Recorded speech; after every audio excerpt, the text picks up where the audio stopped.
St. Ange would flip to.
Uh, this is about 10 years ago, a little more than 10 years.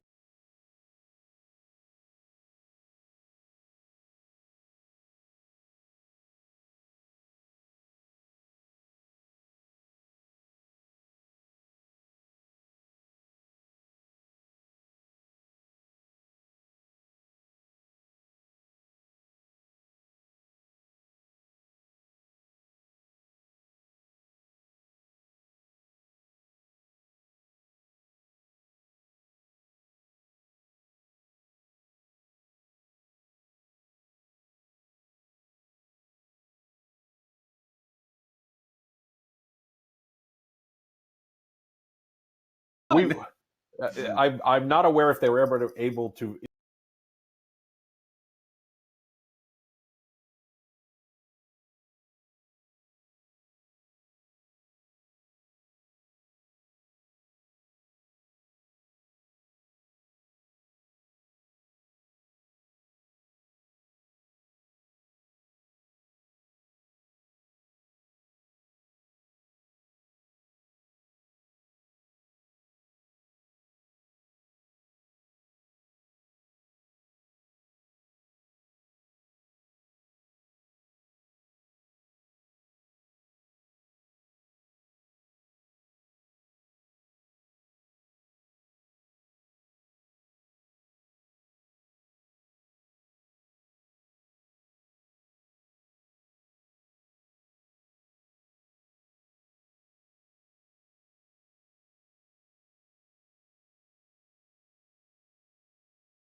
I tell this story all the time. I lived there for 8 years. We bought a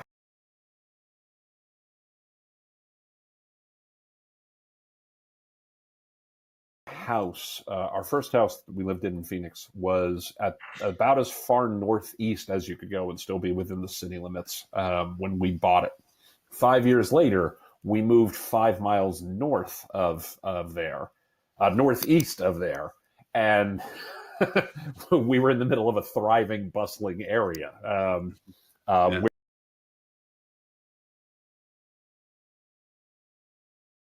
Where my in-laws live over in Peoria, Arizona.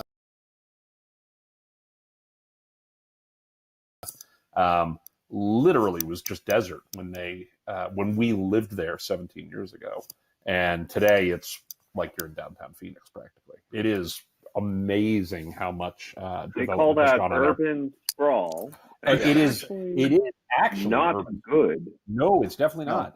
No. It is larger in land area than Los Angeles, and it is urban sprawl at its most pure, I guess, is the way I would call that.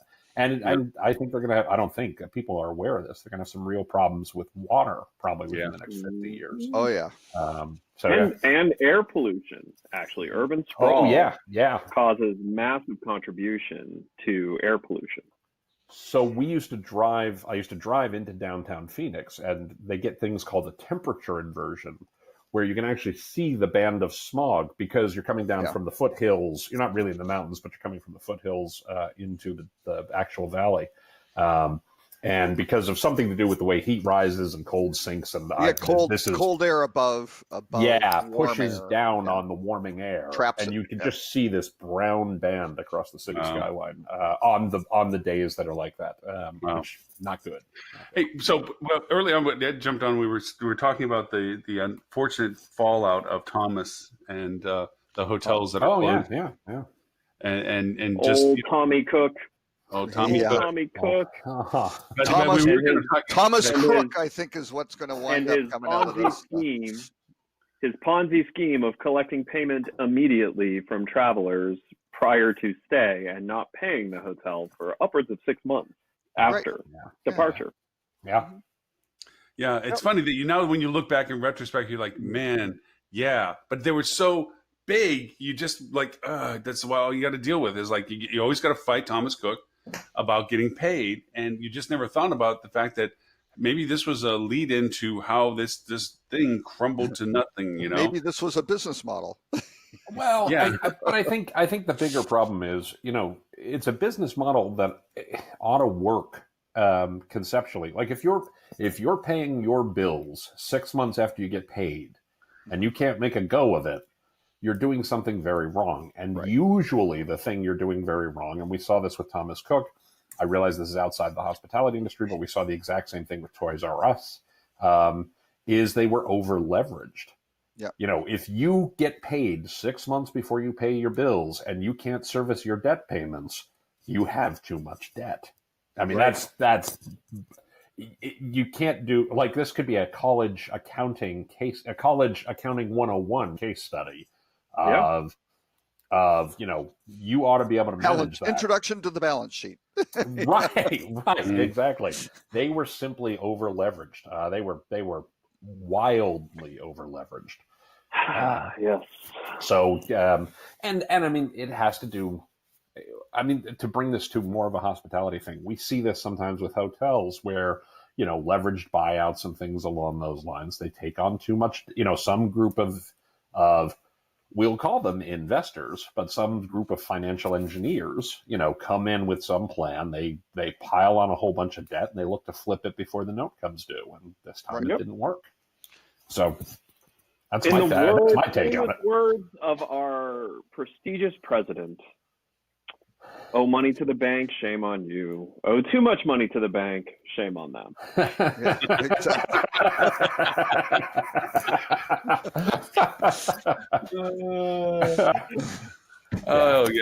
I guess in a strange way, just from a perspective, is this opportunity that exists for these closing hotels. I guess do you give them advice saying you should have accumulated your data? They've got they have very, very few options. These places are out in the Canary Islands, things like that. I mean, there are not alternate sources of airlift, right? I mean, yeah. Well, I mean, I agree that when the I was airlift is definitely concerned, but then there's always going to be it's all the Balearic. It's all these Spanish resort, and there is no local business. There's no other. It was that was it. The resorts in Thailand, which haven't really come up, things like that, but they did a lot of long haul stuff too. Because you don't mention financial problems when you're a money laundering business. Right. Well, I'm not going to jump on that. There's entire destinations that won't speak up about the damage Thomas Cook did because they're still pumping through money. It's no problem. I think the statute of limitations has probably ended. If I'm not on the show next week, it hasn't. This is a new bingo card for you because you end up having to qualify that almost every show. That's okay. I know where the bodies are buried. No, when I was at Mark Travel, they had a policy. I mean, it's actually a good story. It came out very positively. When I was there, they used to prepay. Now, the opposite of Thomas Cook. I mean, Bill LaMonte, very ethical guide, gold standard sort of thing. They used to prepay all the hotels in Mexico in November for the entire first quarter. Right? Wow. Super risky. Is correct, right? And in some cases, if there were bad years, maybe they'd have to borrow and things like that to make this happen. Wow. And I kind of wandered in and went, why are you doing it? Oh, this is the only way we can get our rates and things like that. And I was like, I don't think so. And I mean, I was kind of threatened with my job that if they lost one deal with any hotel group by me going back going, hi guys, it doesn't say bank on the roof. I'm really sorry, but we will pay you regular terms and things like that. We'll pay you in advance of arrival, but we are not going to pay you for arriving business in February and March in November because it was a lot of zeros behind the sort of thing, right? You messed up a lot of drug cartels P&L that year. But anyway, no, we wound up making the changes. Everybody was cool with it, and they were under the delusion, I guess. Oh no, the Mexican hotels all need this to pay their holiday bonuses, and this is why it's like, who told you this? Right. Did you check with it?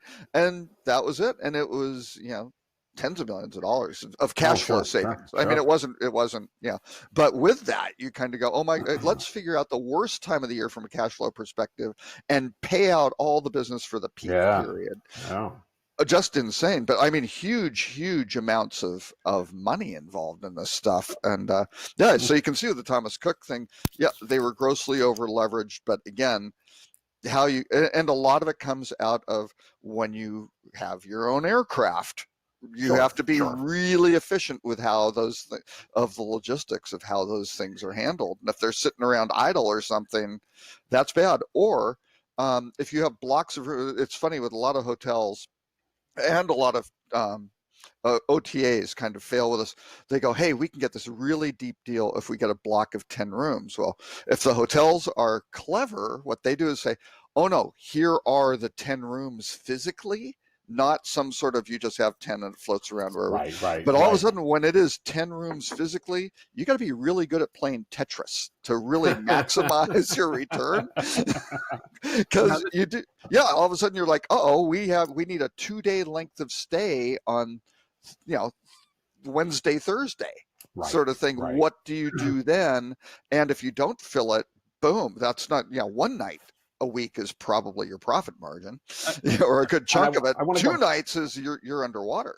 I want to go back to Lauren's question for a second, Lauren. You asked about some of these hotels. Are some of these hotels, going concerns on their own? Some probably are. I mean, there's about 500 hotels who seem to be negatively impacted by this, which is, by the way, terrible for the hotel's investors, terrible for the hotel's employees, terrible for the local economy. So some of these properties are probably, rescuable and viable as a going concern of their own accord. The rest are going to end up WeWorks. Yeah, exactly. Sorry, Ed. That's the funniest thing you've ever said on this show. They're going to be WeWorks, and the valuation's going to go up to $98 billion. Yeah, exactly. But it's funny. I saw a case study the other day where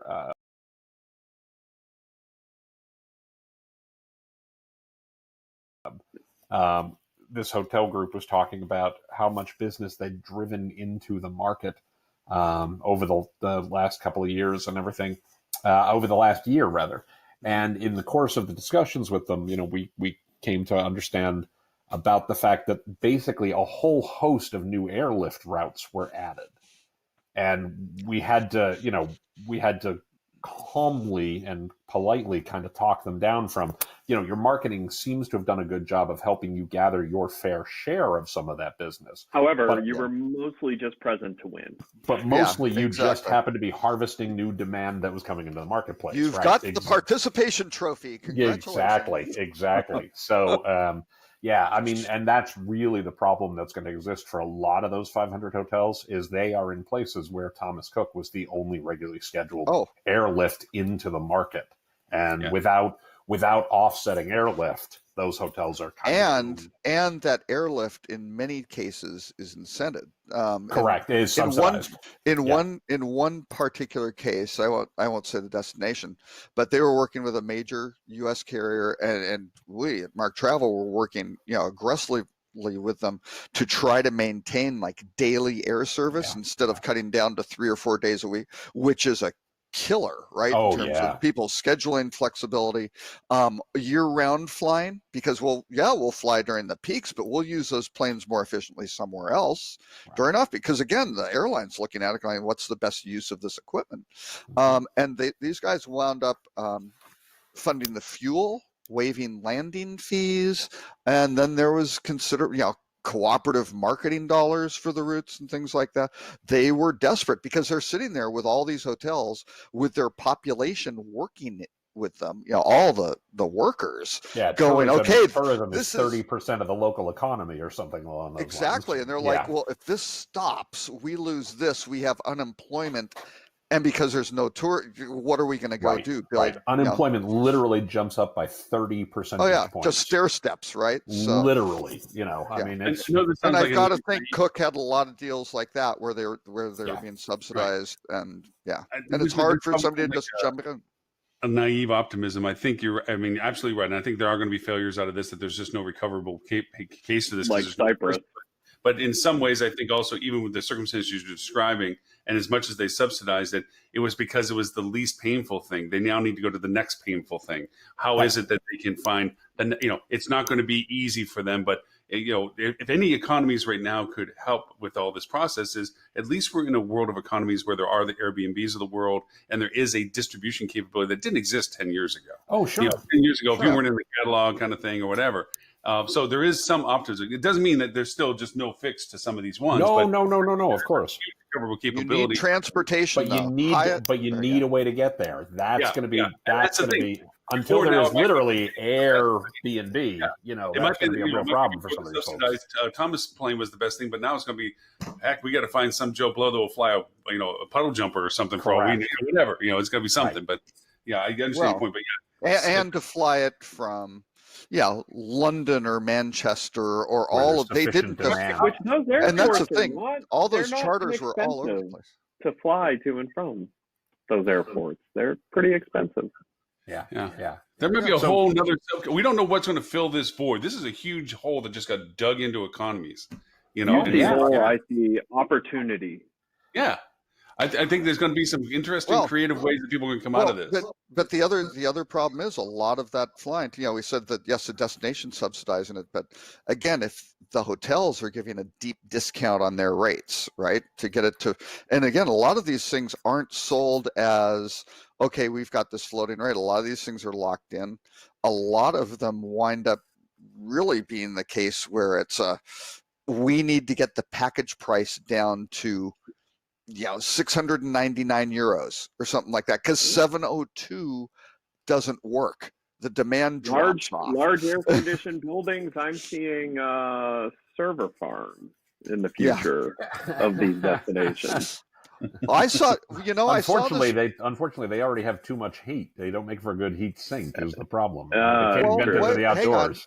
No, there's a better energy source. I saw this 20th anniversary movie, The Matrix. It had some very, very clever Oh, story. yeah. And that's a way to employ people too. That's right. Exactly. At least they think hey, they're working. Lauren, I want to say, I absolutely want to say, I respect and in all sincerity, really appreciate your optimism. I think that there are probably some places that will find ways to take advantage of this and turn themselves into appealing destinations. I think that's absolutely true. I think we also have to look at the other side of it, is the fact that, they're going to have to think really long and hard about who do they need to partner with in terms of getting airlift to them. Because until they solve for the transport problem, making these viable tourism destinations is going to be a bit of a challenge. Doesn't mean it's unsolvable. It just means that is a thing that they have to work out. If they were subsidizing that heavily, you do have to ask the question of, does it make sense to just develop your own national airline? Correct. Exactly right. Yeah. Exactly right. Yeah. Bahamas, but in some cases, Bahamas. I heard there's just some for 37 regions and stuff like Maxes that that too. are So. so cheap. Yeah. So, when we do the 5,000th episode of this show 10 years from now, we may be talking about one of these destinations, and oh my gosh, can you imagine all the great things that they've done? There is going to be very real short-term pain. Yes. The next year or two, in all likelihood, is going to be pretty rough for some of these destinations until, unless they can work out something very, very, very quickly. I almost think in some ways these unlikely. places were held hostage by Thomas Cook. I think that's true. Oh, absolutely. They had to create their environment based on the circumstances, that they couldn't go out from find alternatives. Even though there may have been better alternatives, they had to pass on them, because if they did, they were basically biting the hand that was feeding them. And For sure. I'm sure there's lots of these stories that are absolutely. going to start coming up of things that are like, oh, thank God this is the best thing that ever happened to us, to, oh my God, we just totally lost our entire business and economy. For sure. Well, and those negotiations are tough negotiations, because it normally comes in as, hey, we're renewing the contract at the terms from last year or something. If that's the easy entry. Right. And it's like, oh, no, we were hoping for a rate increase because, hey, we did all these renovations. Oh, yeah, the place looks great, but no, sorry. And then they go, oh, yeah, but we really need it. It's like, oh, I'm sorry, that's fine. So we'll just take our block of business. These guys across the street who also did a renovation to keep up with you, we'll just move it over there. It's not really a problem. So Doug didn't want to offend you, and yeah, we'll be good. No harm, no foul. And then it's like, wait, don't do that. Well, and welcome I would equate to pleasant holidays in Hawaii in the 1970s or 80s. Right. But I would also equate they have many hotels with OTAs today, right? I mean, I think there are some lessons to learn here about here's what happens if you're dependent upon, a single source of your business for too much of your business. You can be creating a problem where if something changes, you're in real trouble. And it doesn't mean that, Expedia is going to go out of business or Booking.com is going to go out of business. It means, they change their ranking model and you lose placement, or you end up on page 2 or something along those lines. So I think there are some very real lessons for a lot of hoteliers to learn from this, in terms of how much do we want to be dependent on any one source of business for where our revenue comes from. Well, absolutely. And the challenge is that, and OTAs are a bigger challenge for the hoteliers than even the wholesale tour operator model, right? Because they vertically integrated the wholesale and retail components, right? So they went, oh, wait, the wholesaler gets 10%, the retailer gets 10%. We could just get 20, right? Yeah. And they expanded. But when you do that, all of a sudden, you used to at least have retail travel agencies who are booking for a wholesaler, and you go, well, let's see if we can get that business from somewhere else, right? And it'll go over here. All of a sudden, you don't have relationships with those retailers. You got nothing, right? So when we're talking about Lyft and so forth, I mentioned this to Ed yesterday. I was getting a demo of a platform called Time Design based out of Japan, and it puts in a flight component into your hotel booking funnel. And what makes it unique about it is that it actually does opaque packaging with your hotel rates compared to just a flip to it. What do you think? I mean, I'll give you a link. It's actually running on the Marina Sands out of Singapore right now. I'll put the link in. You'll see in the box What's below. it called? Time Design. Well, don't even try Googling it. There's so many things called Time Design. On the site, you'll see it. It's the widget box that's not on the top nav bar. It's in the Room mid and bar. flight. Yep. Yeah. And there's still some questions I have that they're going to come back to me about, like how do they handle the membership for loyalty programs for their Lyft and so forth. Because it's not that the price may be that much different, in as much as I do want to get rewarded for the points I would be getting by using the Lyft. Right. And are you not having that functionality or not functionality? There's some things like that. Plus it's very cluttery and busy, and there's lots of stuff to it. But they supposedly have over 2,200 hotels and over 600 carriers right now. So Robert used to work for a company they're called doing Neat scheduled Group. air. Yeah, that's dynamic packaging, Lauren. Yeah. And we got the patent on that in the patent didn't come through until like 2004. But Wait a minute, we filed the patent in 2000. Wait, is this past statute of limitations?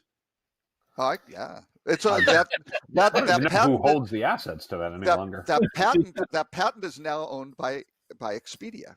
Yeah, but no, what are you feeling about? Does this put in kind of an equal equation to it? The pricing model is at a 12% commission, but they cover the credit card charges, so it's like 9 or 10% if you want to work it out that way. I don't know. Another question he didn't have answerable for me is: am I paying commission on the entire package or just the hotel component of it? They did not have an answer for that. They did not have an answer for that. Yes. Yeah. So that means you're paying. I was talking to a middleman, so I wasn't talking to them direct. I was talking to a middleman. Got it. So no. I was a customer of Neat Group. Actually, Robert was one of my account people. Not my account people. He was several layers up, but Robert was over the account. There weren't that many layers. We aggregated 25,000 hotels with 1.5 full-time equivalents. So, yeah. It was very efficient. Speaking as a hotel company, it was a nice little extra revenue stream. I mean, it was a decent sum of money. We never found it to be material, largely because usually by the time, and I want to be fair, think about the brands I was working for at the time. So there's definitely a thing there. But usually by the time that folks were choosing their hotel, they'd already figured out their air, right? Absolutely. So we didn't find that we sold a lot. I know Avis Budget Group used it at the same time. They did okay with it, but they had a similar problem. It was nice. Don't get me wrong. It was nice extra revenue. We had no complaints. Tim, I'm going to have to say, though, that's a marketing problem. Oh, it's absolutely a marketing problem. It depends on the accounts. People want to figure out their error first. I mean, that means people weren't aware that they could come to you to figure it all out. Oh, right. You're absolutely right. But I also want to point out that, we had, and I want to be really clear here. You are 100% right. When you are a franchisor of Ramadas and a franchisor of Days Inn and a franchisor of Super 8, it is a very difficult and nigh impossible conversation to have with your franchisees while you're advertising people should come here for air and, in addition to the hotel. So you're not wrong at all. But it was, plus we were competing with, United and Apple Vacations and folks like that. Well, but United was, Neat Group was handling United, it was handling Marriott, it was handling Orbitz, right? Yeah. But, and the reason, quite frankly, we sold to Cendant was that they owned Budget and, Avis Rent-A-Car, and they had all these, and all the distribution, so it made sense to get all of those, kind of those internal sources. Although the leadership did change Neat's business model, which killed the viability of that for their for all the organizations. And the big win would have been the destinations as well. We thought the destinations would be the huge winner, because if you're the government of Barbados, it doesn't matter, or the Barbados Tourist Board, you have a zero margin requirement, right? All you want is people to come to your place. So all of a sudden you wind up with that 20% commission. Okay, maybe you have to pay a retailer or something, but you've got at least 10% of everything coming to your country available. You can, and you're employing people, and you can afford marketing. All of a sudden you can do some pretty freaking amazing things. The other thing on the business model, which has vanished sadly, is that if a hotelier had a discount or an airline, whatever, that translated into consumer value, right? Yeah, It made it through the system without getting absorbed by the intermediary who goes, wow, 50% off in the hotel and you're in Times Square in New York and these dates, you don't need to be that low because we'll just bundle this together and say save $200 on the 7-day stay and we'll keep the change. It kind of is. How do we post that? Gratuity? I don't know. So, the reason why I put this in here was because one of their claims to fame was because it's an APAC, they have all of the minor carriers in their listings. So there's a lot of hopping that can go on and so forth. And in light of what we're talking about, this kind of opportunity possibility of saying, looking and going, wow, I'm up by myself here, but maybe there's other variations and combinations of travel opportunities, given I can now offer that as a part of my exposure marketing wise of my product to what I hadn't to worry about before. Thomas fed me. Now I need to feed myself. I need to make sure I can answer some questions like, how the hell did he get to me? Yeah. In this specific case, though, I mean, and I love your optimism for this. I think you're absolutely right. One of the things people forget about Asia Pacific is Asia Pacific is an air market, right? There's almost nowhere you go in Asia Pacific if you're going from one place to another that A, it is not international travel, and B, it is not a flight, right? Vietnam is not a drive market. No. Australia is not a drive market, right? It's just the Hong Kong, not a drive market. Just not the nature of travel there. So there is a lot of airlift between those places, for properties in those kinds of situations. That could be great. Going back to the Thomas Cook one for a moment, for many of the destinations that are the most impacted by this, Thomas Cook was 80% of the airlift into those markets. So even if you add this to your website, sure, you could book a flight. There aren't flights to book, right? That's the problem, right? Yep. So I agree with you. Like I said, the water will fill a void. I think those other ones that may have been suppressed, displaced, or just given the opportunity, or as you said, there might be a self-adoption that says, well, it's time for us to dust ourselves off, pick ourselves up, buy a freaking airplane, or right, exactly. I'm sure there's some 737 Maxes that are going for a better discount these days. So ooh, so too soon. So, that's another problem though. You've got all those Thomas Cook planes that have all been impounded by the lenders, right? So we want our planes back. That's, those are collateralized. So, they aren't going anywhere. What are you talking about? Collateral. Hit the market.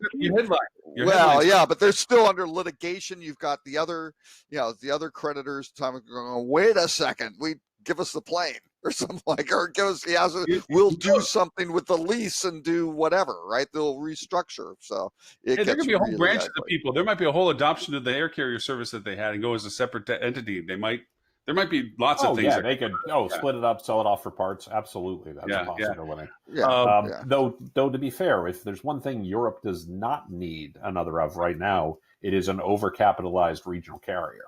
No, right? Because that's.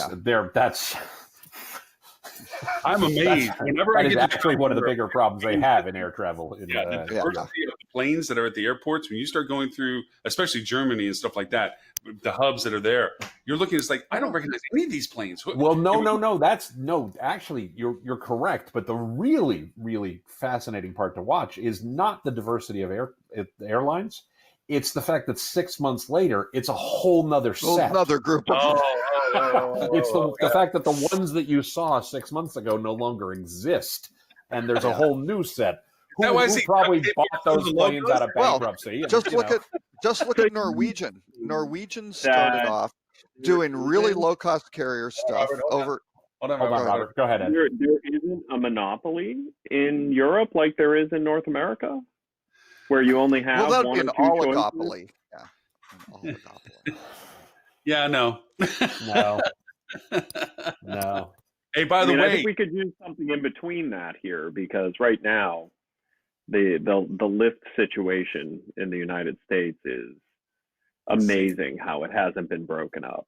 it's been divvied up intentionally. Nonstop origin up, I think is the right answer. Nonstop origin destinations have basically been kind of reallocated. And let me tell you, in Dallas, the way American Airlines is managing their revenue management, I think they could cut out a huge portion of their team.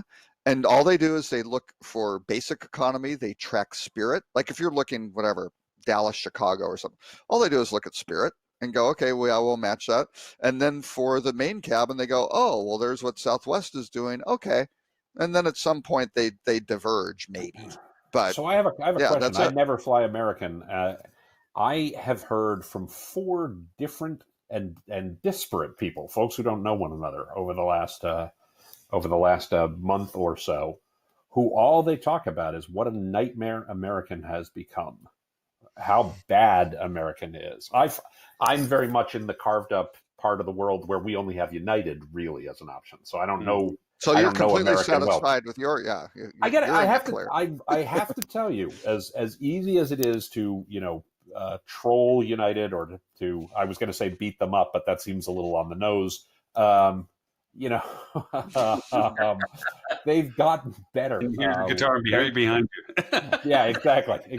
United. They've come to sell tickets and kick ass. And we're all out of tickets, No, but United has improved noticeably over the last 6 to 9 months. They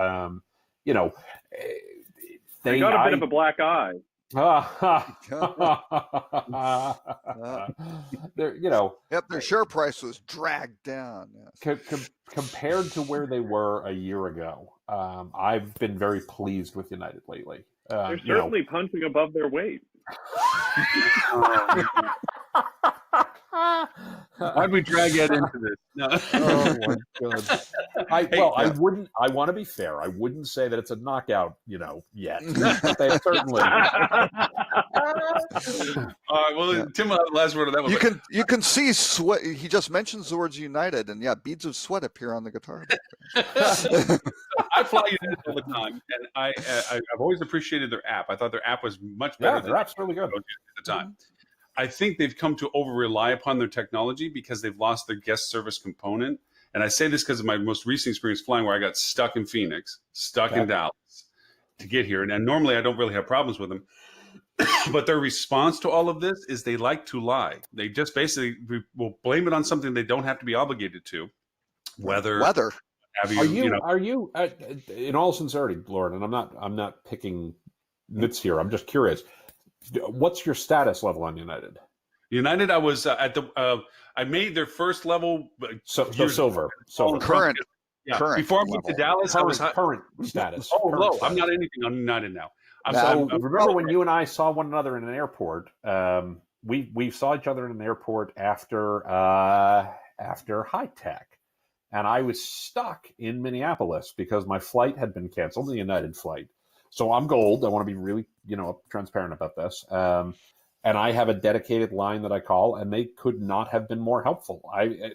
So it might be something where they're treating, folks without status, and treating, This is American. American did this to me, not United. You said United. American.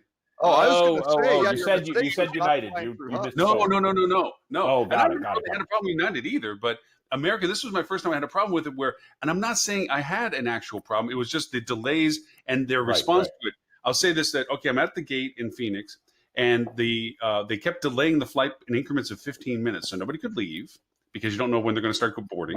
Right. Okay. Then they go over and they don't notify you, but TripIt is telling me that it's getting bumped by an hour, not by 15 minutes. Right. And then after it was delayed for 2 hours and 15-minute increments by saying nothing more than it's been delayed and there's no answers to this, and they canceled. Weren't answering. No, they went over and they said, yes, this flight is now canceled and you now need to go to customer service. As they're talking, I'm running down the hallway. I get in line. I'm 10th in line. 190 people are behind me. And there's one person at a counter of 6 terminals, and that does not change for 2.5 hours. Yep. Now, on the app, it tells me I can leave the airport and leave tomorrow morning. That's my book over flight. Their app was telling me to do that. Or I can just sit there and wait for the plane to finally leave and get stuck in Dallas, which is a hell of a better place to get stuck with American Airlines because I have more opportunities there. Okay. And so that's all I did. So actually, by the time I got up to the counter, and the thing was is that there was staff in and out of the door the whole time, cutting through the line to get into the door that were service staff that did not grab a terminal. Well, I would argue that they weren't service staff at that point. Obviously not. Right. Yeah. And the thing was, is that this goes back to why I used to hire non-hotel people to work in hotels with me, is that they saw from the guest perspective. All 190 people saw was there was one poor girl who could care less about what she was doing because she was in no rush. Okay. To help 180 people, 90 people relocate themselves, and everybody else ignore it. Now, I know because my sister works in the airlines. She was in Holland.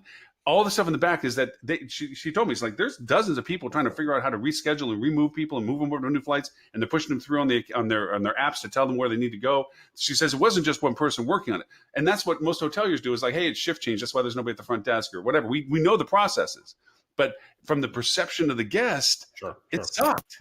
Eventually absolutely, because they had no other option. But it's just one of those things where, to me, when you asked about American Airlines, I felt that they really, at that point, I saw them relying heavily on their technology, less on their guest service. The girl at the Dallas airport, and when people were coming up, they were waiting for crew. I thought I was going to miss my connection flight. That flight got delayed by hours. By the time I got up there, they were waiting for crew. And understandable, there was a weather situation in Dallas, and that screwed everything up. When one girl showed up, when the attendants showed up, a few people clapped, and the girl behind the counter who was frazzled thought it was being sarcastic, and she yelled at them, going, "Listen, these people are working all day. We just finally got her. We need one more." And it's like, no, they're like, "We're happy she's here." Fuck you, yelling at us. Yeah. And it was one of these things where it's like, guys, because she's overstressed. She's by herself, and there's 200 people standing around her asking the same stupid question every 5 seconds.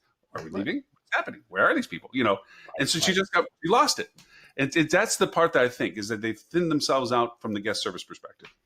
Oh, absolutely. Yeah. And when they have those disruptions, they've got certain numbers of staff. They don't want to drive overtime. They don't want to call it. There are all these things, and the KPIs that they are measuring to are sitting back there on some sort of labor, level or something like that, and just going, nope, no thresholds and no additional staff, and let's make our quarter or whatever, and that's it. And the passengers, what are they going to do? Drive? Yeah, sort of thing. Yeah. So what's he going to do? That's it. What are they going to do? Like a monopoly. Yeah. What's he going to do about it? And that's why they delay it, though. That's why they do these 15. What, you going to keep talking and crying? Where are you going to go? Where you got to go? But that's why they keep you intentionally hanging around the gate.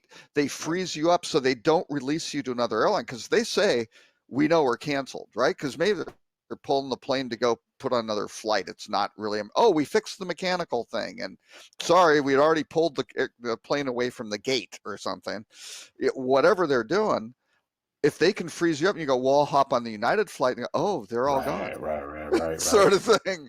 So delaying, helps them dramatically not lose all that revenue, right? So my sister-in-law told me, she says, at least they didn't put you on the plane and pull you into the tarmac and make you sit there. I'm like, wow, that's a great contrast. Well, there are laws now. Exactly. They would. Of that. They would. They'd be like, get on the plane. We're fine. We're fine. You store them out on the tarmac. Oh, sorry, guys. We got to shut off the air conditioner. Yeah. Cost too much fuel. So Smith Travel.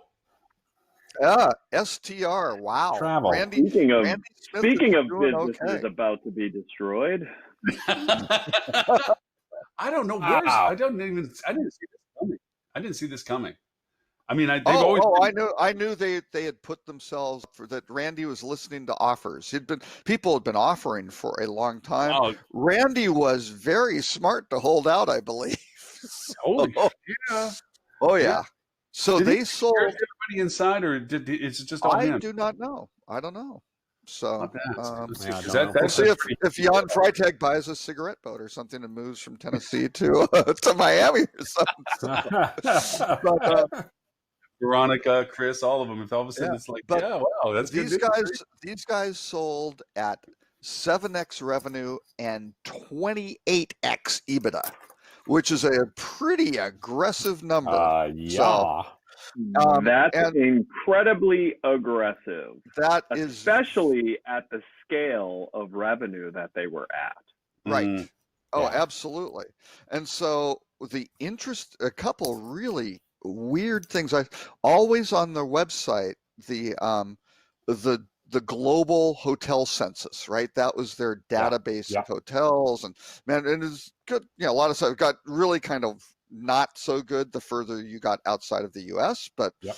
still, it's pretty strong. Was always 190,000, and I actually did a screenshot of it, or pulled it from I think July, right? It said 190,000 hotel. This release said 65,000. So I think the new guys went in there and it was very transparent for acquiring a private firm like that. Exactly what the numbers were, what the profit, all those details were. I mean, these CoStar guys were certainly very, very transparent. But all of a sudden it's 65,000. You kind of go, oh, did they find some weren't quite updated that often, or what was that drop? So yeah. There's going to be a lot of bad news coming to people who depended on STR data, because you have to make up that premium.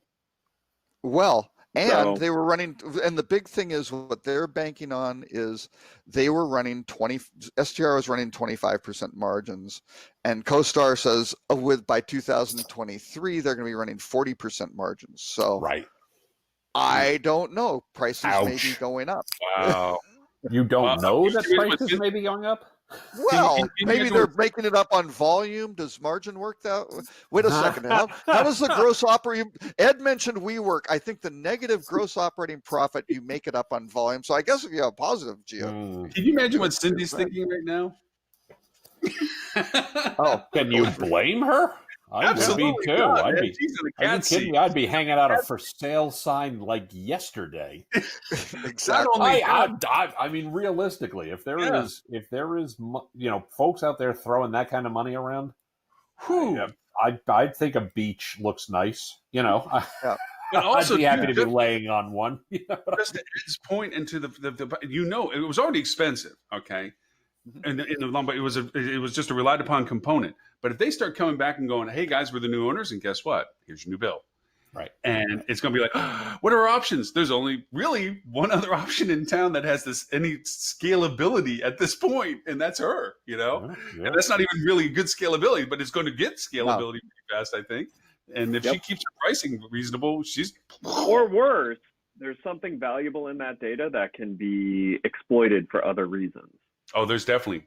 I think that's the real value proposition is that, Right. Yeah. Well, these guys, they're the largest commercial real estate data company, right? So this is another sector of commercial real estate for them. So that makes a lot of sense, especially now that you're doing all these multi-use properties where, and again, a lot of these hotel owners are like, well, I don't know, should we do hotel rooms or a WeWork, or how do we do this? Should it be, some sort of mix of this week, mix of I would whatever? not do a WeWork, by the way. This is just my simple advice. No, you don't think so? I think not. I wouldn't sign a 10-year lease right now. Well, you don't have to do that. WeWork signs the 10-year leases. So I wouldn't expect the 10-year lease to be worth anything in 10 months. Yeah, exactly. So anyway, it's interesting though, but So good for Smith and actually. Plays, oh, go ahead. I'm going to highly recommend, if you haven't watched it, is watch on Netflix The Big Hack, which is the story about Cambridge Analytica. Yeah. Because there's a lot that didn't make it in mainstream media about Cambridge Analytica and who owned them and what that company did professionally before building Cambridge Analytica. That company, their main source of revenue was training national militaries on PSYOPs and how to manipulate the masses to give yourself an edge in war. Yep. Really interesting docuseries.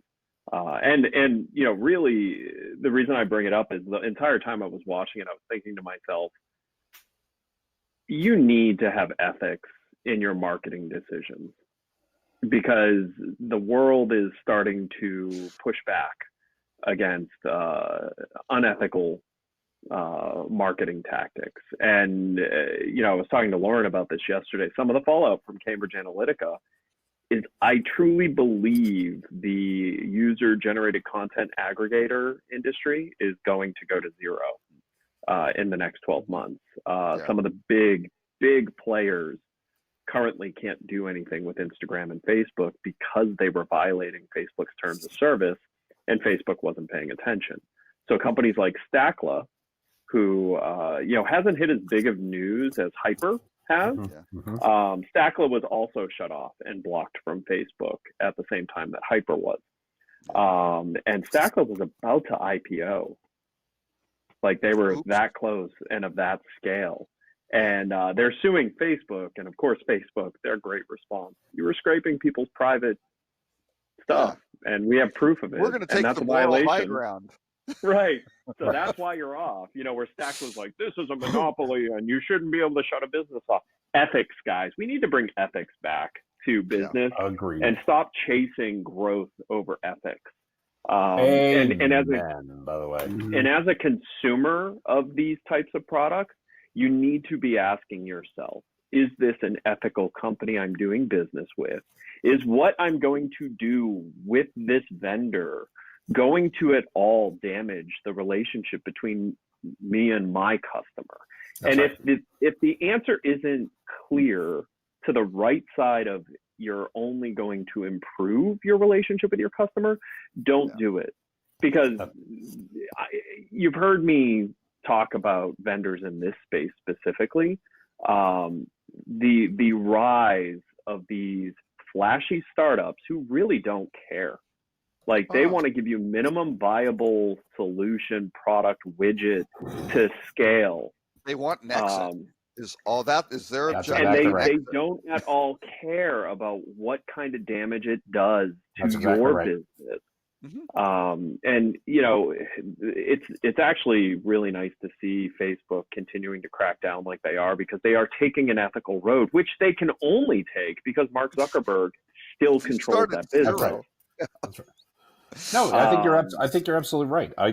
This is something I've been talking about a lot over the last year or so. I'm going to do the shameless self-promotion thing for a second because we all have our bingo cards. We have to obliged you contractually.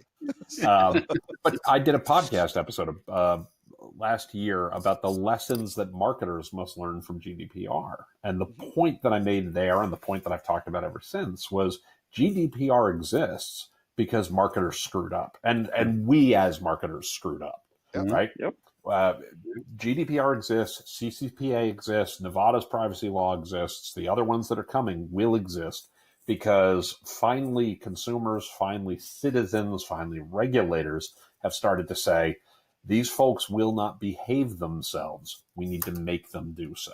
Right. And you look at the fundamental principles underlying GDPR. I have a lot of issues with GDPR as a regulation, not because I disagree with its intent, but I disagree with its implementation. There's the unintended consequences. But that said, its intent of privacy by default and privacy by design, the data belongs to the customer, and you should be doing everything you can to protect that data. Anyone who doesn't agree with that is wrong. You know what I mean? And here's the thing: this industry has fallen victim to it really badly, not because of wanting to be evil. Pure laziness of this industry. They want to take the shortcut. And I'm not going to be shy to throw it out there. Do you guys know what major hotel brand was a big investor in Hyper? I don't. Anyone? I really don't. I thought Marriott was. Marriott. Yeah.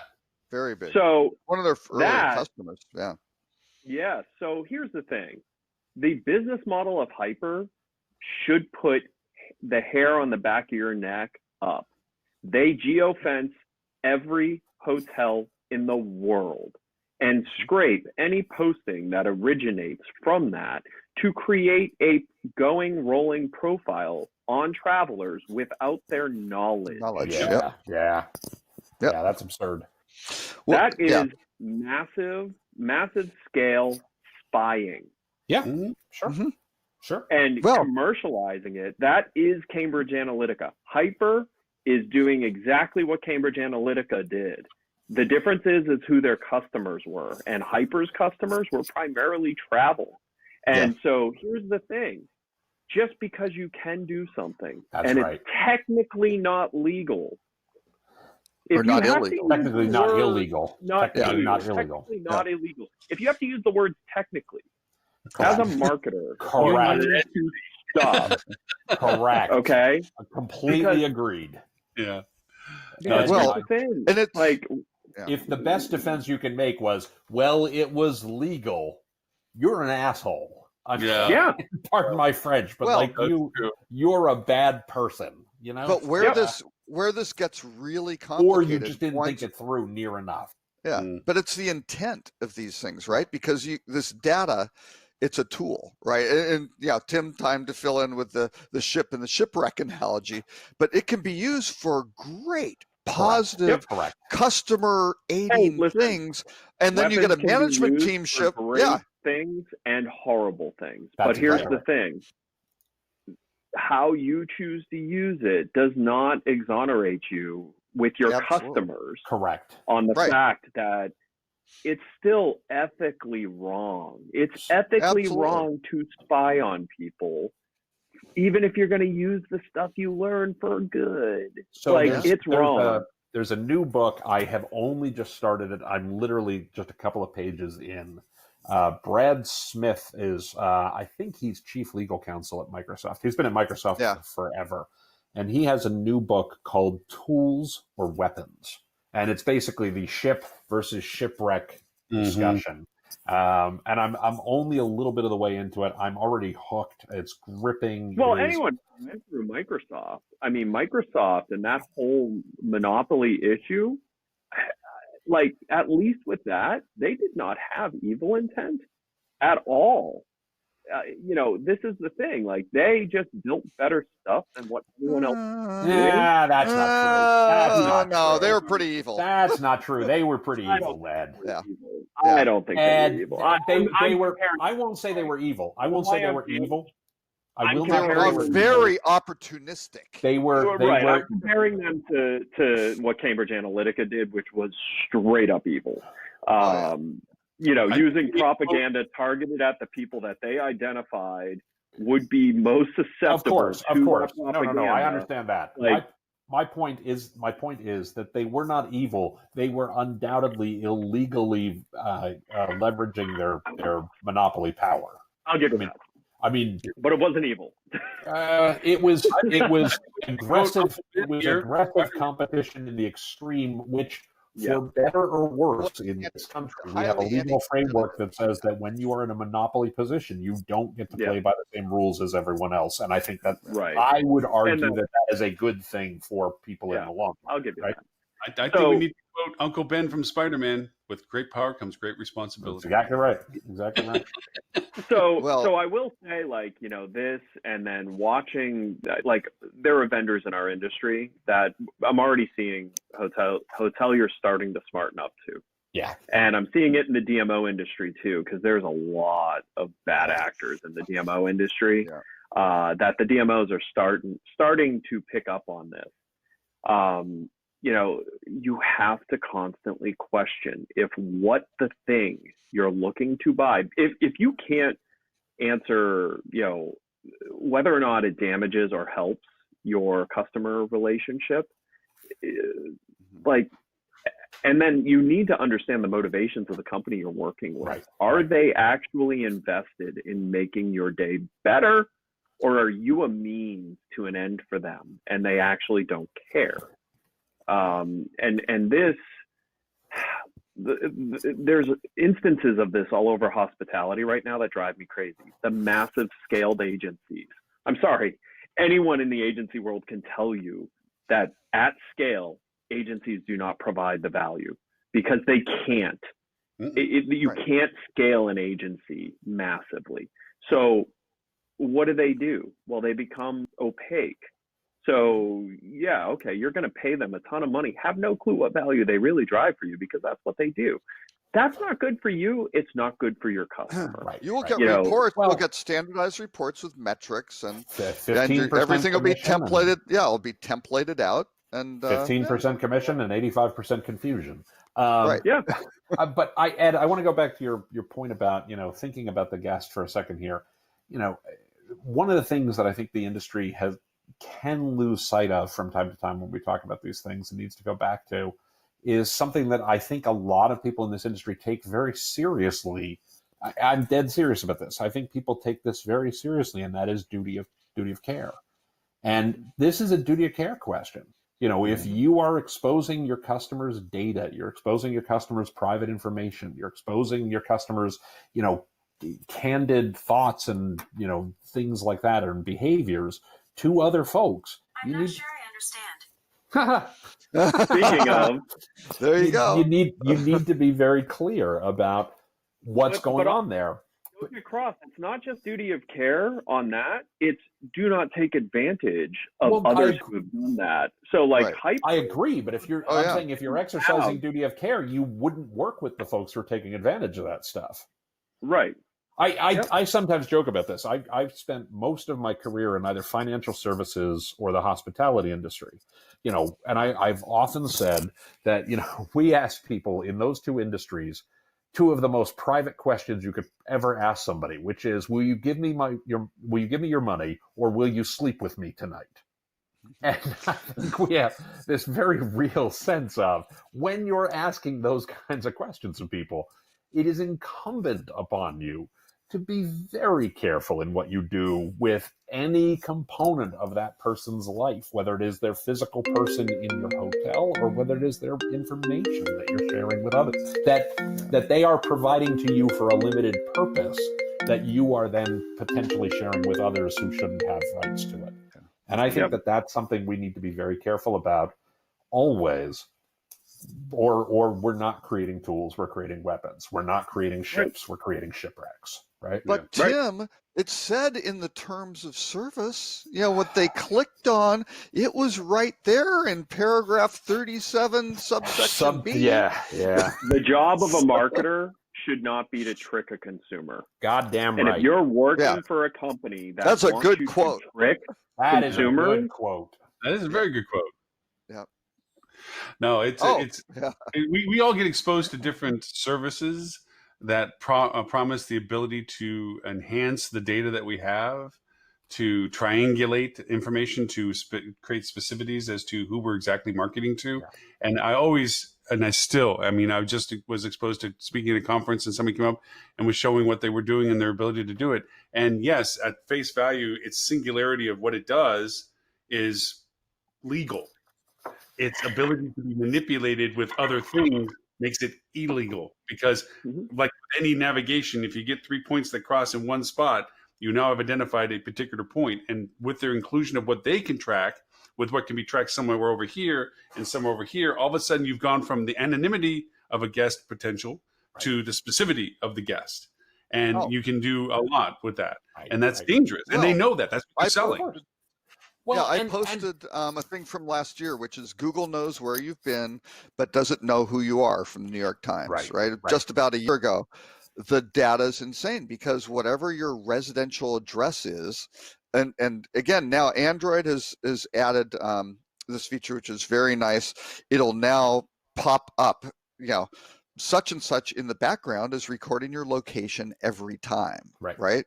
And if you look through it, I mean, most people, if they have, 100 apps or something like that, my guess would be 90 of them are doing that, right? They're just, and it's worse. It's worse on the Android platform, because it for a long time didn't give you the proactive control to restrict it.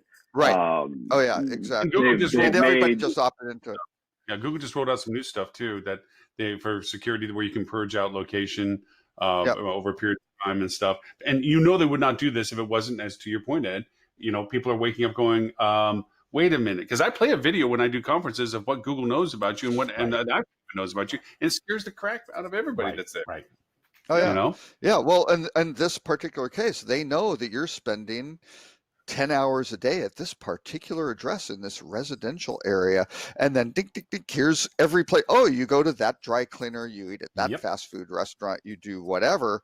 And it's all anonymized. And as you said, you don't have to triangulate it. All you need is another database that goes, who's at that address, which is pretty That's right. easy to Right. get. Which Mm. is Oh, incredibly I easy to think I'm get. pretty sure I know who that Yep. is. That's So it's exactly not right. illegal, No, but it's it's not unethical. illegal. Yeah. Right. Yeah. And that's where it Right. gets complicated, is how you get these different, how you cross-referencing, and Yep. that's rough. Yep. So And Yeah. and I'm so disgusted by where some vendors have gone in this industry, and Sure. how Oh, yeah. blatantly ignorant certain actors in this industry are being to these very bad acts. And you look at that, and it used to be, it reminds me of like old school wrestling versus new school, where old school wrestling, you knew who was good, you knew who was bad. New school wrestling, everyone's both.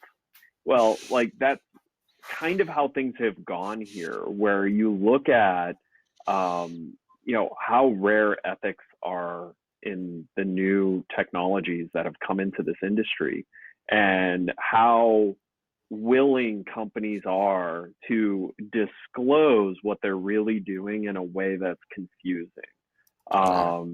Knowing that their hotel isn't going to ask questions beyond this, because it's that tech thing. It's complicated. Yeah. But here's the It's a thing: it's black your box. guest, and it's your guest, and it's gone in such a bad direction, and it it invalidates your value as a hospitality. Exactly that. That's Wait, exactly you mentioned the word guests. Are you sure it's guests or just short-term lessees? right. Oh, right. Livestock. I mean, Yeah.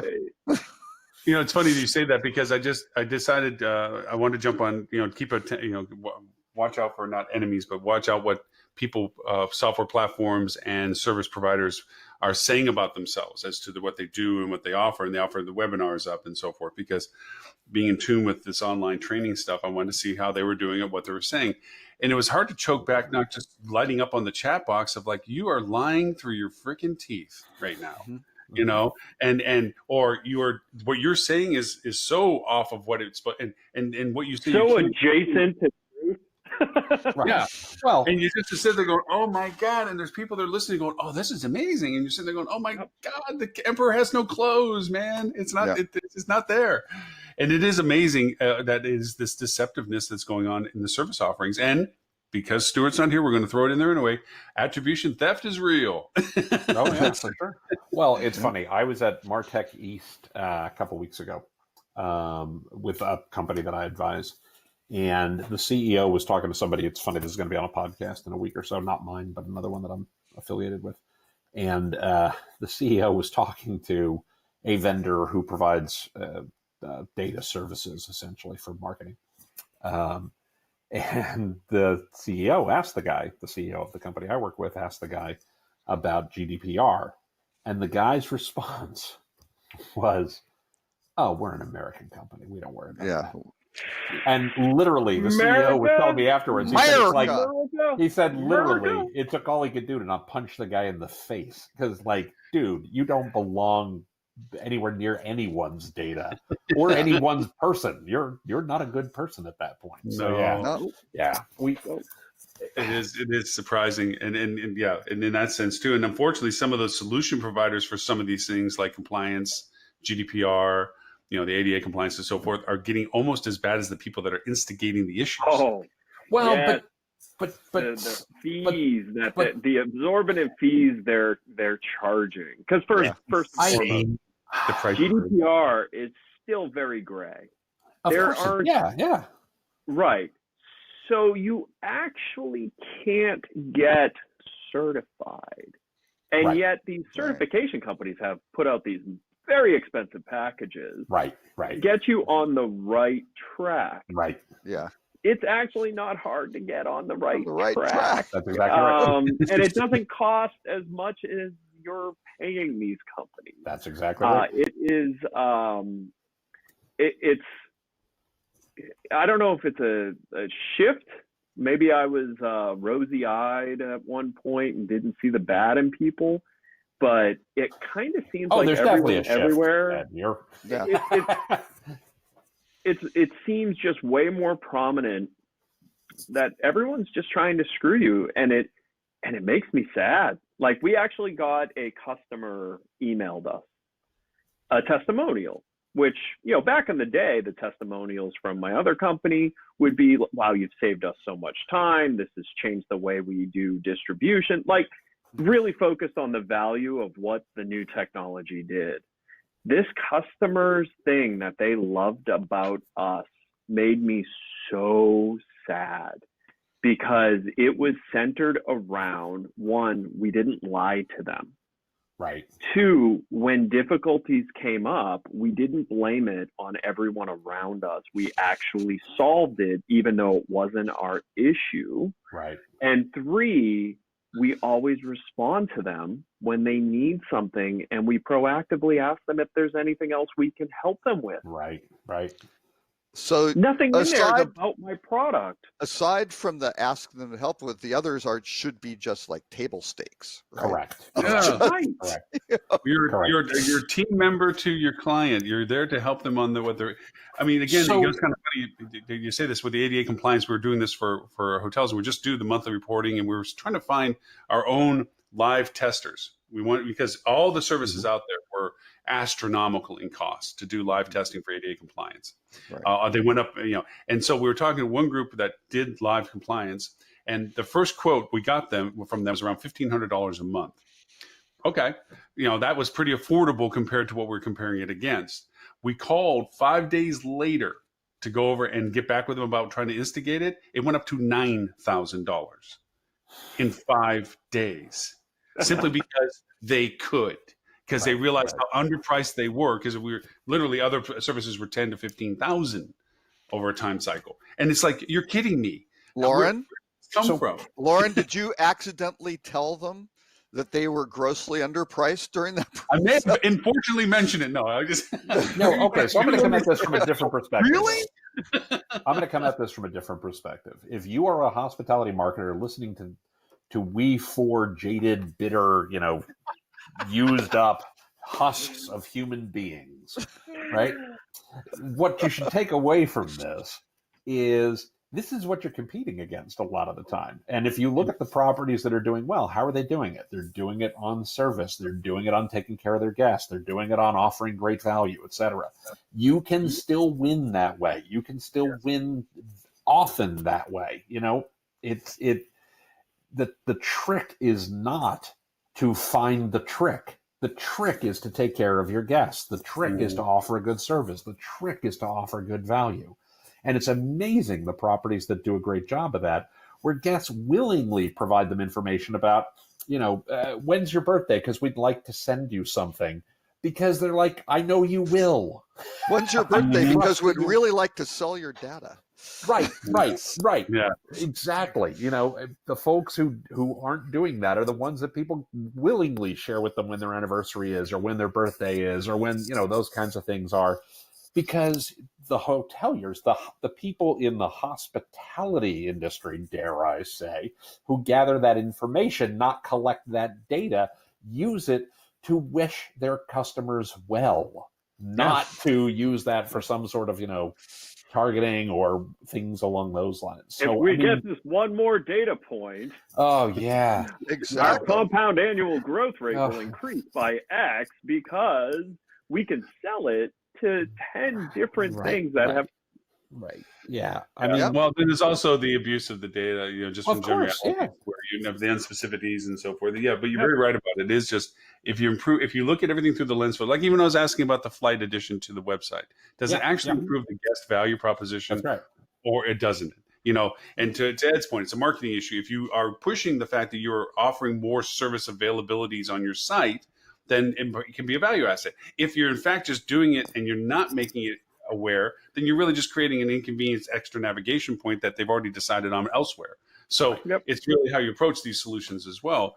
Adele Gutman from the Library Hotel Collection is very fond of saying that, the Library Hotel always invests strategically in all sorts of things. But the number one question they always ask is, does this improve the experience for the guest? And if the answer is yes, then they're going to invest in it. If the answer is no, then they're simply going to move away from it. Right. You know, and they're a hotel company that does very well for themselves. Go for they it. do. They do. Yeah, work with you. And they haven't scaled to having 80 hotels around the world and all that sort of thing, which you probably could if they were acquired by, and I'm sure folks have, Oh, you sought out to acquire I think them. you can You scale go, and do we it. could, if we could go, we could do the literature themed hotels, the music themed hotels, the such and Budapest has the piano, and it's just amazing what they did for the. I mean, the hotels Aria? are beautiful. I mean, they're really unique. And you know, it's so funny when I first met Adele years ago, I was like, you're such on this TripAdvisor mantra. It wasn't. It took me years to really understand her focus. TripAdvisor was the vehicle of her discussion. It was the centric listening to guests that was her focus. You know, that the TripAdvisor was just the means of the vehicle of communication. Now, TripAdvisor has long since betrayed that, but she hasn't betrayed it to the core of what her satisfaction is literally the guest engagement conversations. How well did you like it? What did you like about it? How can we make it better for you? This is a persistent thing that she has driven as a cultural point into her hotels. I think she has been literally the vanguard of that. For that, but they were doing that before TripAdvisor, really. That's exactly I mean, right. that was their policy of always, of preemptively trying to avoid the issues of what would dissatisfy a guest, right? Fix it before it winds up in a review or somebody tells somebody about it was always kind of their operating procedure. My story that I love to tell, the owner of the hotels that I work with down in Charleston, South Carolina, who I mention regularly because I love these properties. They're great folks. They do a great job. They are awesome. The owner of that group, who has since retired now, his daughter is running the company and doing a wonderful job. But you know, when I started working with him 8 years ago, and for the better chunk of that 8-year period, he would read the guest comment cards, not the electronic surveys, none of that. I mean, he read all that too, but the actual physical comment cards, he would sit down once a week with the stack of comment cards and read every single one of them and reply to them, and you know, all of those kinds of things. But he would go through them one by one every single week. And this is the guy who's running a 4-property, group of hotels, servicing, literally millions of guests every year. Hundreds of thousands. And on top of that, was on the board of his destination marketing organization, and also on the board of the hospitality program at the local college. Yeah, right. Right. There's a guy who's dedicated his life to hospitality on the market and things like that. What was he doing? He was reading comment cards. Right. But as a good leader, and it's a testament because his daughter has filled his shoes, meant that he surrounded himself with people that were excellent at what they did, so that he knew what was important, because he knew and also me. It was mostly Tim, actually. Yeah, everything else. Oh no! I meant that the other way around, Robert. I meant it is a joy to the brand a little bit, It is a joy to work with those people that are focused on the business. The business is the people, and they're making that they're great leaders. That they themselves aren't the cat. They don't see themselves as the one that is the creator of the success. It's the people around them that they create the success. Right. Yep. And it is always impressive. Get out your bingo card. My Journey's End. What did we do? Economy lodging, right? Yep. So you don't expect much. We first centralized all the comment cards. We basically took them, and all the guest comments, we actually typed them into the computer, right? So you'd actually have it. You got it in a database, so you could read everything. Didn't have sentiment analysis, things like that, but you had all the various things of what like that. Those became a measure of the general manager's performance, of overall KPIs that had to be met for the properties. It was part of the entire group, and we replied back to the customer within 10 days of their departure with a personalized letter that was, quote, signed by the. So this was Journey's End when it was hotels, before it was a funeral home. I didn't worst pick the name worst for it. name for a hotel, Journey's End. Didn't pick the name, but anyway, for it.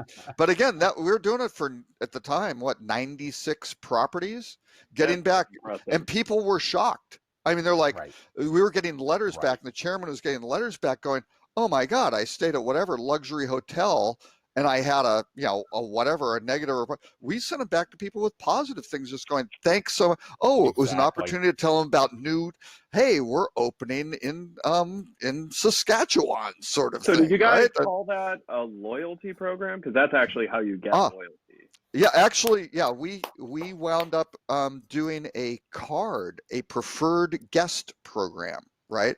And we knew it had nothing to do with loyalty. Our big thing was we had too much demand at the call center. We literally could not staff it, right? It's sufficiently to get them to talk to a person to make a reservation, things like that. So what we were, and this was pre-internet, right? So we didn't just send them to the website. That was a real neck of the hourglass problem. We gave the preferred guest, and all you didn't have to pay anything. You just signed up, and we sent you a card, right? And you basically got a phone number on it. Right. That was about it. And we had numbers on the cards, so for the future we could maybe do something, but we didn't. We didn't have any fields to go do Well, any. We didn't have computers to go do stuff with that. But let me tell you, all of a sudden, those guys got the priority queue. It's kind of like Amazon Prime, right? They got in, they could do it. It worked for them, and yeah, it was great. Before we get to lose Tim or something, I just wanted to say one quick thing about what Robert just said, because when people talk about loyalty programs, what saddens me in the industry lately, the last 5 years or so, is that whenever we talk about loyalty programs, we're talking about rewards programs, and there's another whole school of loyalty programs which are recognition programs, which is actually what Robert's describing, and we need to see the comeback of recognition programs. Yes. It would be great for the industry as a whole. Anyway, well, the loyalty programs, you see a lot of them, they're designed to own the customer. Correct. Right. And you're like, that doesn't sound like loyalty. Nothing about that sounds like it's a two-way street of loyalty. Right. Yeah, exactly. Frequency program. You give. But I am going to have to bolt here in just a moment. So yeah, Tim, I want it's nice to have you on the show. Thanks. Yeah. Now you have a choice. Yeah, I figured you give a choice. We need to do the rut roll while you're here, or we can hit on this really bizarre article that some Robert Cole, Bill Carroll thing on Focus. Unfortunately, I have to jump on a call at 1:00, so you will have to do each of those without me. See, I wanted you to talk about Robert in a strange and derogatory way. Which one was Robert's? I read the group one. The group one. The group one. Bill Carroll and I are disconnected, misunderstood. Oh yeah. It started out with they need to do a little bit more research, which Focusrite can probably do to help the industry. And Carol and I kind of thought, we should put some stuff together here to try to. I know. I think that's fantastic. I'm looking forward to it. Bill, by the way, lives in my town now. Really? Really? Yeah. Really. Well, I ran into him in the dry cleaner one day. Wow. I expected him to move where he was. I mean, I thought he was always going back on campus and. No. He's been in Jersey for his whole.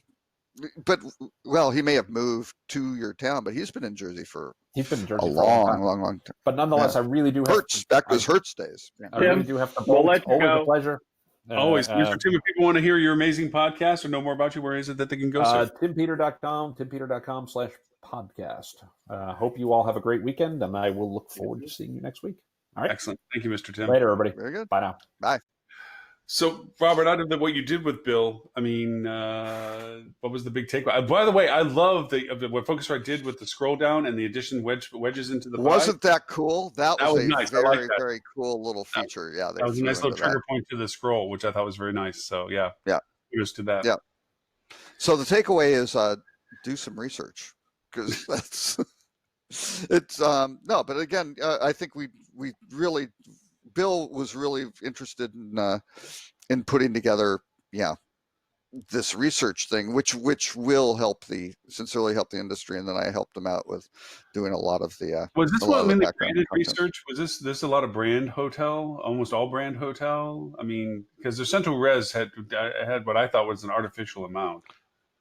What do you mean? No, this is the overall distribution for the industry. So when you break it up, the hotel web, this is the whole thing where you see and this is such a disservice to the industry, where you see the book direct campaigns are working. Look at this, because if you look at the whole chart, you go, oh, in 2018, hotel websites 23% of business, and in 2022, it's going to be 25%. That's because book direct is working. Look at that growth rate, and you go, and OTAs are going from 24 to 25, right? So the growth rate is faster, except the big blue corner, which says central reservations / property direct. So a lot of property direct, that may be group, that may be, walk-ins, it's corporate that's going direct, all that sort of stuff. That goes from 43 to 38. That is direct business. It's not online direct. Right. So when you put the two together, you go, in 2018, that's 66% of the business is going basically direct to the hotel, not through intermediaries, right? 66-33. And then you look in 2022, what we're projecting is you go, oh, wait a second, that's down to 63%. You've lost 3 points, or you've lost 5%, right, of your booking. Your direct bookings are dropping, and the OTAs are growing much, much more rapidly, right? Because a lot of that, it's going online, is because it's business you're getting anyway direct, that's just moved online, right? It's not an incremental customer or a share shift from an intermediary, right? And that's ridiculous. So anyway, so we just kind of laid out, group bookings are a huge opportunity. There's a lot of play going on in that sector, which is not necessarily helping a lot of anybody, sort of thing. So the rut row, and it's getting heavily intermediary. Oh, before we do the rut row, I thought there were a couple really interesting things that were mentioned even earlier. So we mentioned Blackstone owning Arizona Biltmore. Oh, they're buying 65% of Great Wolf. That is sad. I'm so sad by that. Well, that's going to get spun off, and Blackstone's going to make a bunch of money. Right. So, you guys didn't jump on the Chip and Joanna Gaines are opening a hotel in Waco, Texas. I did. I made a side comment before you were on. Oh, you did? Yeah. Those guys have built a little industry down there of restaurants. They're doing their own TV network, and they it's are all playing local celebrity hard. It is local. It is all local, right? That they've now gone, national. And the articles from Architectural Digest, right? It isn't just like some local news. They're very, very smart, entrepreneurs, right? Resort fee legislation. Yeah, that's the anti-guest stuff that is really, really horrible. And then 10 minutes ago rant. Yeah, exactly. And then I thought the one with CBRE, the Managing RevPAR for Profits, from Rob Mandelbaum, who's kind of a favorite author from mine. They have a great chart on their RevPAR and gross operating profit change from 2012 to 2018. And all of a sudden in 2012 to 2014, it was around 10% gross, or the percentage change, right? Gross operating profit was growing around 10% a year. Since 2016, it's below 2%, and it's about 1%, right? And you can see, 2016 is when everything plateaued. Huh? Who knew? I mean, but here's the thing. That's how a healthy economy would work. You can't just always keep going up. Oh, no. I didn't realize that. Yeah. There's a song my kids love called Rise. Recommend listening to it. Because you're going to rise until you fall. It's like, we should be so happy that actually the better number is the 16 forward. That is healthy Yeah, sustainable. because it's not a lot of growth. It's not a lot of year-over-year growth, but it's profitable and going. What they didn't do, consistent. yeah, I wish they would have shown that from 2006, maybe. Right. And all of a sudden you see that negative gross operating, just like, oh my God, when it's down Right. 20, 30%, it's going into the, diving into the hole sort of thing. But yeah, but that was interesting. And yeah, so we can move to the rut row. There was also a related I love this. SoftBank Vision Fund chief rejects criticism over valuations. And you're like, wow, just might as well. We're in the age of doubling down on bad ideas, I guess. Yep. So, Ball in, baby. Yeah. yeah. Yeah. Hey. Not only did I tell the Ukraine, but I was asking China the same thing. Yeah. Oh, Tim's left. He'd like to weigh in on something political like that. But anyway, yeah. So the rut row is Adam Newman, the former CEO of WeWork, who before the S1 managed to extract $750 million from the company, which I guess just meant he was in such support of it going public and very eagerly awaiting Right. it. He is Right. one of his side deals is this group Selena, and they are targeting hotels. So what do you know? It provides travelers with co-working spaces, accommodation, and leisure activities. So kind of in that Airbnb-ish, kind of hotel-ish, Wow. kind of tours and activity, which is the perfect pitch to go into something. They're trying to raise $500 million. What could go wrong? Nothing. Nothing. Yeah, and then let me tell you, this process has worked exceedingly well for Adam. But the best one is if you listen to Scott Galloway, the NYU professor, who's also on Recode. Kara Swisher has Pivot and also does a thing or Pivot with Scott, and he's doing something new, Section 4 on YouTube, because Gartner bought L2, which was his original company. So now he's more freelancing. But he's the one who really kind of outed WeWork. And his great comment I love was death by S1. That, what basically won was the marketplace and math finally kind of figured this thing. Yeah, got this thing figured out. So. Yeah.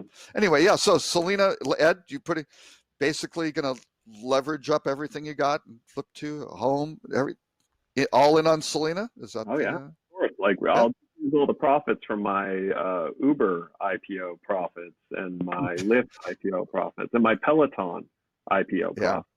Yeah, because those were also great companies worth giving money to. Actually, in the case of Peloton, I really think is a great company. The valuation was bad. It's grossly overvalued. Okay, company that is going to become horrible because they're going to be ruined by the weight of that IPO valuation. Right, absolutely. IPOs, they were a really good. Listen, relationships don't get easier when you have children. Right. Bad businesses don't get better when they IPO. It's the same thing. That's right. Yeah, but Peloton, I think, was a good, maybe not great, but I think it was a good, solid business. They had interesting revenue streams. They were doing equipment. Don't add solid. They were good. They were still losing money, so they weren't. But they had positive gross operating profits, which would show you that, hey, through scale and things like that, then it works. The negative gross operating profits don't scale well, right? At least in my experience, right? So I thought they were good, and they had recurring revenue streams. Yep. I think they were retaining their customers well. Yep. As a quality product, they were building a community. They were doing all the stuff right, but for that valuation was like, whoa. I really wish they would have just kept it as being a really good company that was just running itself and probably being profitable and doing a really good job and taking care of their employees. The worst thing on WeWork is and Galloway's been all over this. He's like, the next thing that's coming is the layoffs. just wait. They're going to be, and they're going to lay off a third of their workforce. All these people who were banking because the S1 came out on being millionaires, right? Because this was about to be unemployed. About to be unemployed. Yep. And all these spaces, all the guys who, own the real estate, who built it out to WeWork standards and got these leases which are going to get walked away from, or God knows what are they going to do with all that stuff? We've got a kombucha bar and pool table and God knows whatever else. How are we going to reconfigure that, and who's going to stay? Yeah. Well, the sad part too is that there are some locations of WeWorks that just aren't working. There's just not enough usage of them that they've been keeping propped up.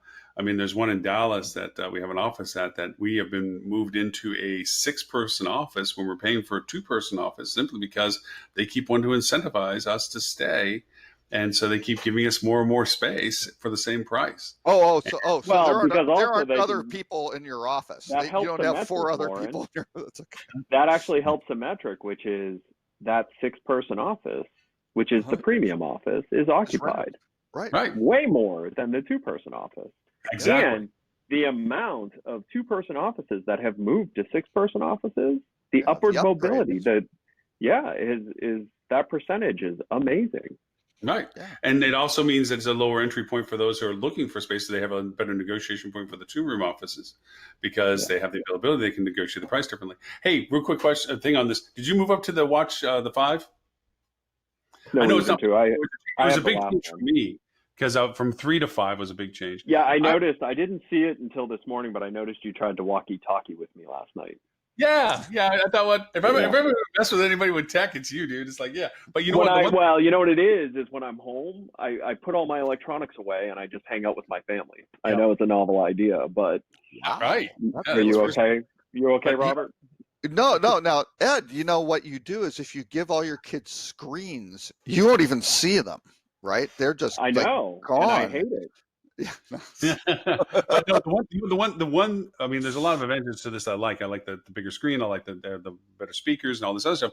I love that they put memo on it, because for me, the thing that got me into tech, What's memo? It's just you tap it and you can say, remind me to buy coffee or something, whatever. What got me into being a geek at tech was my wife bought me back in 1996 a little voice recorder that I could remind myself of stuff when I was running food and beverage.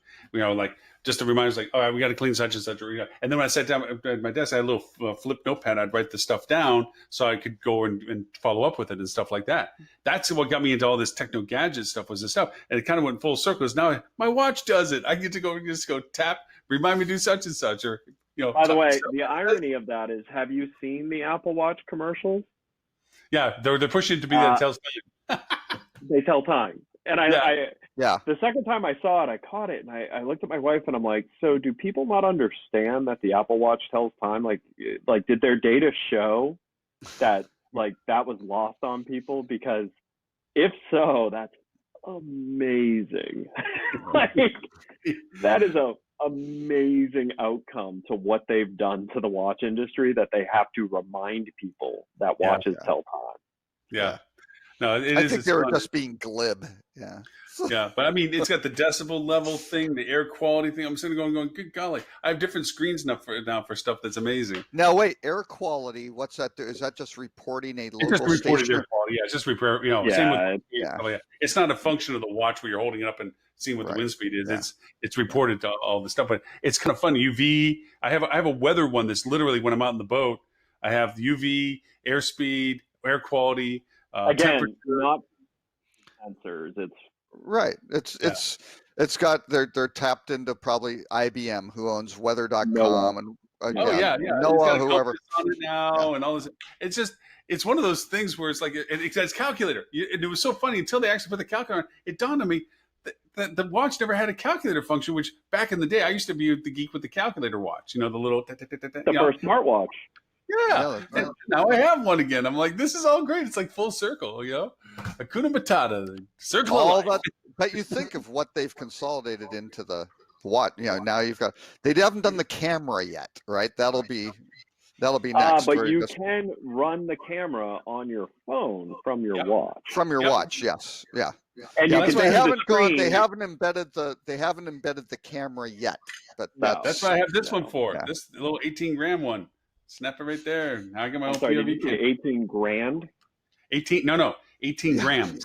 That's all it weighs. Oh, I was about to tell you were insane. No, no. it's a 16K camera. Ed. And this is a battery pack for it. You just plug it into the back of your phone, and I mean, it's POV. It's pretty neat. Just tap it and it records for 30 seconds. Now, is that a lightning adapter? Yeah. Everything lightning based? Yeah. Maybe not. But yeah, it's neat. So anyways, since no one's going to listen to this point, Inside Bill Gates' Mind, if you haven't seen it, it's on Netflix. It's amazing. It's amazing. The Great Hack, which is the Cambridge Analytica. I didn't even know that one Really gotta existed. watch I want to go watch that. I want to see Oh, that. Yeah. Yeah, that's great. Really, really good. Parent company Um, SDL, which was like Strategic, what was it, Decisions Limited or something. Yeah, they were doing all these Well, campaign, in the Great influence Hack, campaigns. in the Great Hack, they play the sales pitch for SDL hmm and then play the sales pitch for Cambridge Analytica. Yeah. The only difference is who they're talking to. It's the same thing. It's PSYOP. It's Right. complete PSYOP. It's and we have to be careful on how we legislate this, because you shouldn't make targeting and finding out who the dumb people are like illegal, because quite honestly, we should be doing that to try and educate those people. You should make propaganda illegal. Yeah. Because that's actually the bullet that they used. Misinformation, propaganda. Yeah. Oh, it was no, I mean, if you actually look at it, because they cover it and they put it all together, it's straight up propaganda. And that's age old. And, listen, we should be targeting those people and putting those people in education programs. Did you see there was a piece of news piece that I haven't had a chance to chase it down whether it was just BS or not, but they went over and said that millions of fake identities were created in the when the legislation was going through for taxing the internet. That a lot of BS, the lobbyists went over and created a lot of fake millions of fake IDs, and a propaganda push to lobby against it. To lobby against, Absolutely. they said one of the largest creations of fake identities or whatever. I haven't looked into it to see whether it's just BS or not. Wow. It's like, what? Oh no, absolutely. That's again what gets done in other countries and things like that by nation states to go influence people to go, hey, we've got to get the hearts and minds of these folks. Well, that's certainly one quite effective technique to do so. Yep. So highly recommend those to watch. They're very good. Bill Gates, what he's getting done, holy smokes. Because it's 3 episodes, and the 3 episodes, it covers the 3 big things he has taken on to tackle to solve the basic needs of humanity. One of them is completely done, like checkbox. Now it's just deploy it. One of them. Now wait, is that malaria? No. Malaria, No. He's getting pretty close though. They didn't cover malaria in this. They covered polio. They didn't.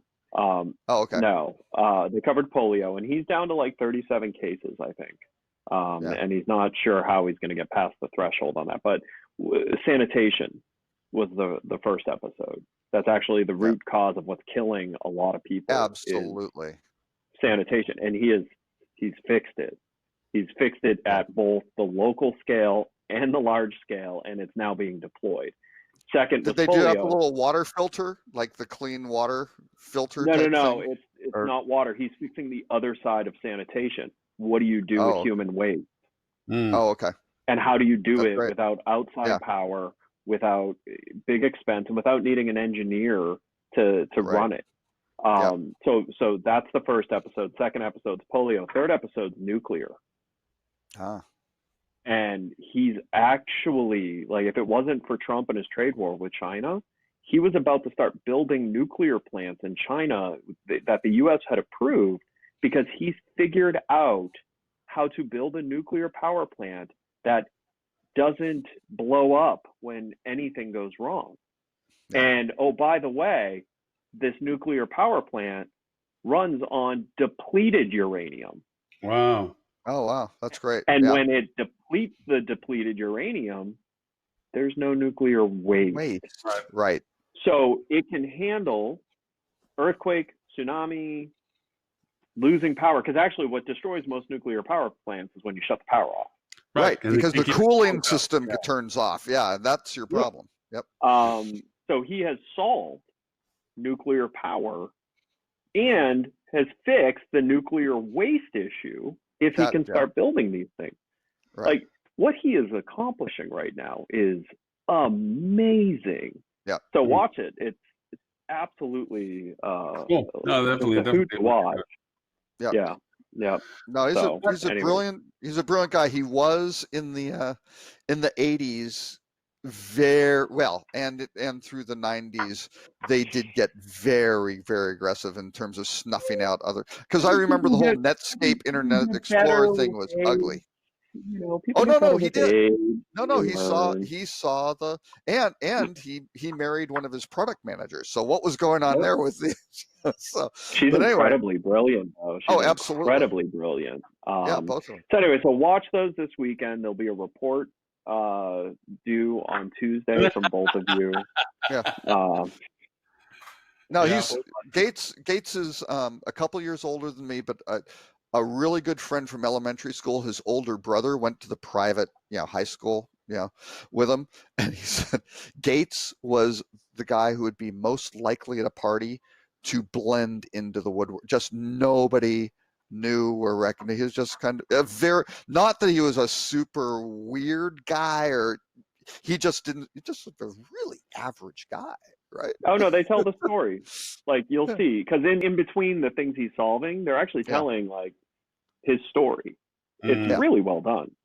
Did they mention Netflix, Did they mention his dad's impact on the IBM deal, which is what made Microsoft though?